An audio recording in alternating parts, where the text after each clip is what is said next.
Right, we're just picking up from where I left off last time when we was talking about volts, amps and watts, and battery went flat. That's why it was cut off a little bit sudden. Okay, so we said volts is the electrical pressure that's coming from your supply. That's the amount of force that's coming out of the battery, and the amps is the volume of the supply. So you can imagine, instead of it being a wire, let's imagine it's like a hose pipe. So imagine you've got a pipe that's coming out of a water pipe, and your pipe's that diameter inside, and you've got pressure coming down that pipe, coming out of the end here. Okay, so you've got an amount of pressure, and with it being a narrow pipe, we've got a small volume because it's only a narrow pipe. Now if you have the same pressure coming down but your pipe is that big, you can imagine the amount, how much more force there is given the pressure's the same. So the pressure would be equivalent to 12 or 6 volts, okay, and the volume, this would be amps. So the volts is the pressure, the amps is the volume. So imagine if that was your hose pipe at home, a little bit of water coming out under a certain pressure, and if this was a fire hose with the same pressure, the amount of it, there'd be a lot more water, so a lot more energy, a lot more force. And when you start to draw amps, it creates a lot of heat, and your wires have to go bigger. It's a bit like the hose pipe, I suppose. The higher voltage, you can, when the pressure is higher, to get the same amount of energy, if you've got a higher pressure, you can use a smaller pipe. So when you're talking about electricity, if you're using 12 volts, you want a wire that's like that. If you're using the same wattage at the end, you'd need a pipe that was a cable that was like that. You need a much thicker cable, or your cables will start to get hot. So it's a little bit opposite to what you would thought it would be normally. So that's your amps, is the volume. Now the watts is the amount of consumption that whatever your electrical supply is you being used by, like a bulb. It's always the value is in watts, and watts is the amount of energy that you're consuming. Okay, so if you look at this bulb here, it says on 6 volts 35 watts. It doesn't give you in amps, it always says watts. So it tells you what the voltage is, it tells you what the wattage is. Now if you put 12 volts onto that bulb, you'd burst it straight away. As soon as you put 12 volts on, it would pop. If it was the other way around, if that was a 12 volt bulb and you put 6 volts on it, it wouldn't burst it, it just wouldn't go bright enough. There wouldn't be enough pressure, electrical pressure, to make the element glow. So what you would get would be just a dim light. But if this was a 6 volt and you put 12 volts on, because the pressure's so high, it would just get hot and you would blow the bulb up. So that would be no use. Okay, so what I'm driving at here is it's rated in watts. So this is 35, 35. The reason it says 35, 35 is there's 2 elements inside. I don't know if you can see it or not. You can see there's 2 filaments inside, and they're both 35 watts, because this is a headlight. One of these is earth. One feeds one element, one feeds the other. One's headlight, one's dip, the other one is earth. And you've got 2 filaments inside, but they're both 35 watts. So how do you arrive at watts? What you do is you multiply the volts by the amps, and it gives you the watts. So if you've got a bulb that will consume, that's the consumption of this bulb, 35 watts at 6 volts. Well, 6 sixes is 36, so that would be just under 6 amps. So 6 volts will consume 6 amps and give you 35 watts, because you multiply the volts by the amps. And that is a measure of how much energy the appliance, we call it appliance, or the load, if you like. The load is a better term.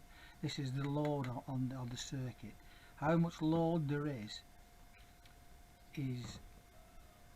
calculated in watts. They always calculated in watts. Like electric fire in your house, each bar is usually 1000 watts, 1 kilowatt. Okay, so that's, I'll just go on for there just a little bit more, and then we'll call it another session. We'll go on to the battery.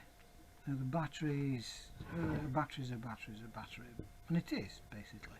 And this is 6 volt motorbike battery. It says on there 6 volts.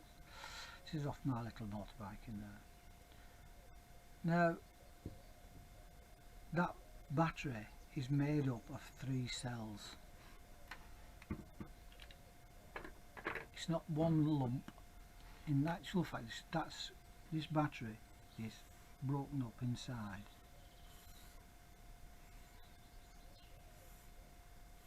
into 3 compartments, 3 cells. Each of those cells are identical. Each cell is 2.2 volts.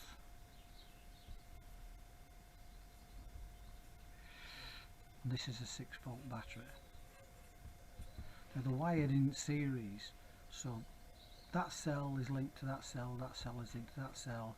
One side's positive, one side's negative, so it goes in, down here, up here, down there, up here, down there. You've got 6 volts. And you don't have to be a mathematician to multiply 3 cells by 2.2 volts is not 6, it's 6.6. So that battery is not a 6 volt battery, it's a 6.6 volt battery. And that would be the same if that was a 12 volt battery, because if it was a 12 volt battery, what you would have is 1, 2, 3, 4, 5, 6, 1, 2, 3, 4, 5, 6. You'd have 6 cells at 2.2 volts, and it would give you 13.2 volts. So when somebody says I've got a 12 volt battery, I've got a 6 volt battery, it's actually a misnomer. They rounded up to 6 volts on 12 volts. Just to prove it to you, this is a multimeter. You need one of these if you're going to do any amount of electrical work. And we'll go on to meters a little bit later on. But this is a multimeter. I've just put it on DC volts on 20, so this scale will read 20 volts. So on DC, it's reading 0. Check the voltage of the battery, 6.39 volts. This is a 6 volt battery, so it's over 6 volts. It's getting on to 6.5 volts, 6.4. It's a little bit flat actually, it's not quite fully charged up, because it should be 6.6 volts. But this battery's been on my bike for a while and not run, so it is going a little bit down. If you're getting under 6 volts, your battery's flat. So don't think that if you got 5.5 volts in a battery, in a 6 volt battery, it's alright. It's flat. It needs to be 6 volts or more. If it's under 6 volts, it's flat, it wants charging up. Okay, so that's a bit of a misnomer on a battery, that a 6 volt battery is actually 6 volts. All cells are 2.2 volts per cell. Although this is just a little tiny 6 volt battery, it's about as small of a motorbike battery as you're going to get. That there are not many smaller batteries than this on a bike, but because it's a small battery, you don't take it lightly. These batteries can be very dangerous. Even a little tiny battery like that.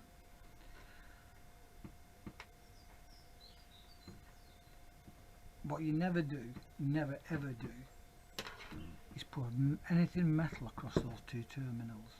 Spanner, you never put a spanner on top of a battery. It's one of my pet hates to see apprentices. They'll get a spanner, they'll chuck it down straight across the battery. It absolutely makes my blood boil. If you've got that knife like that and you put it across those battery terminals, they've got a spark.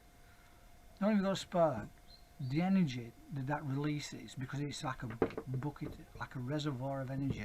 Some people call them an accumulator. It's like a reservoir of electricity. You've got to dump that in a very short time. It's going to cause a massive chemical reaction inside here, and it could explode. If that battery is in good condition and you put a dead short across those two terminals, that's what they call a dead short. When there's no load and you put a dead short across, it could actually blow the battery up. I've seen a battery blow up in two. I've seen a cell come out of an 80 volt battery in a forklift truck, and it's not funny. It's really, really scary.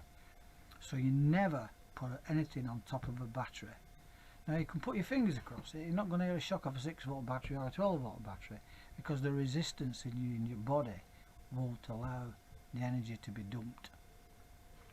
But a knife or something copper is a different thing altogether. So if I put that knife across there, I'm going to get a massive spark, and it's going to get hot, even that little tiny battery. Now I'm going to do this so you don't have to do it. You should never ever do this, but I'm going to do it so you don't need to do it. And this is the reason that you always put a fuse.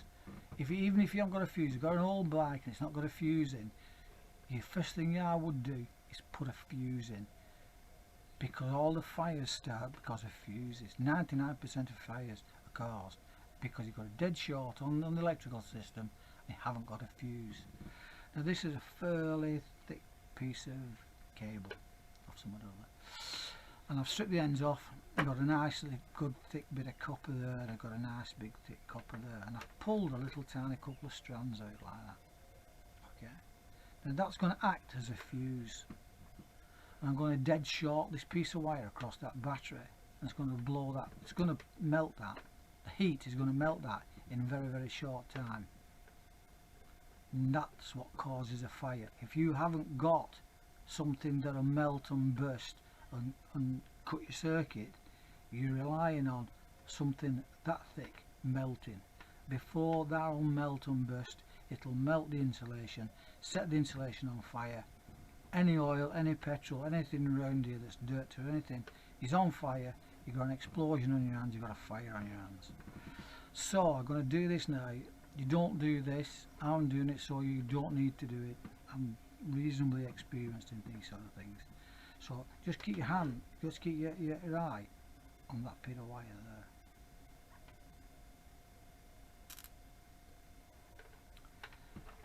That acted as a fuse then. See how fast that got hot? Now if I'd have had my thumb on that, it'd burn through my thumb. I've actually burned my thumb before looking for a live with a wire, with my thumb over the top of it and gone like that, and I've put lines in my thumb. Very, very painful, because that's white hot. That's hot, and it's just melted and bursted that wire. Now if that had been that wire, it wouldn't have blown that. The whole thing would have got red hot, white hot, and caught fire, and then it sets the whole wiring and it's on fire. Is any petrol about, any oil about, the whole thing's gone up in smoke. So it's very important. The first thing you do is you put a fuse in. Okay, so that is, I think, enough for this little session. We'll go on to something else next time. Bye.